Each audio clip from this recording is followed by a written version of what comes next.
So this was the very first project I designed when I came to Lambert's full-time in 1989. And we're here at the entrance to this garden. The homeowner chose to flip the front of the house from the street side to the back side of the property. And so the big part of the garden, the large gardens, are on the front of the house now. The hedging and the structure of the garden, the layered hedges, are really kind of the theme that happened here. A lot of green, as you can see, different textures, different layers. We covered the house in ivy, so it really becomes kind of green architecture within the garden. We have this long axial view here that takes us through the garden. So one gets to experience the garden as they're walking to the front of the home, which is kind of nice. Then we have this little node here that is at the cross axis, the main axis from the front door looking out into the garden, and then this long axis that brings you into the space. These flanking lawn panels on either side, surrounded by various boxwood and holly varieties, just to create more visual interest and structure in this space. And then we step up to the front door of the home here. Big long terrace across the front of the house with these great steel doors that look out onto the space. These big, massive boxwood globes or mounds that march across in front of this balustrade are really kind of the signature mark of the whole garden.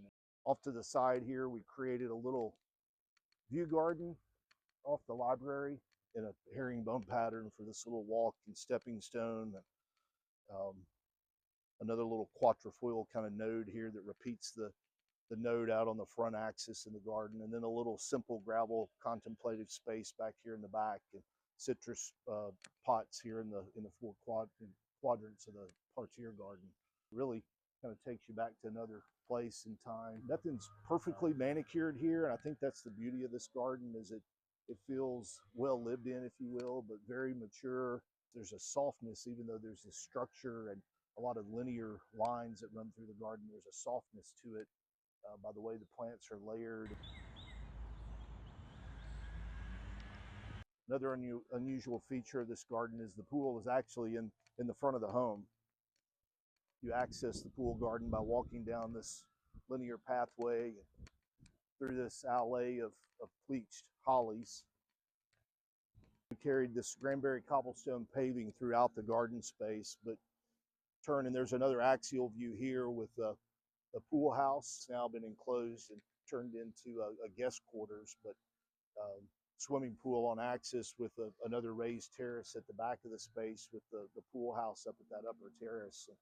Lawn panels flanking the pool. I love the way the green just comes right up to the coping in the water, and the old balustrade there that we covered in crossvine and ivy, and the citrus containers that line the pool.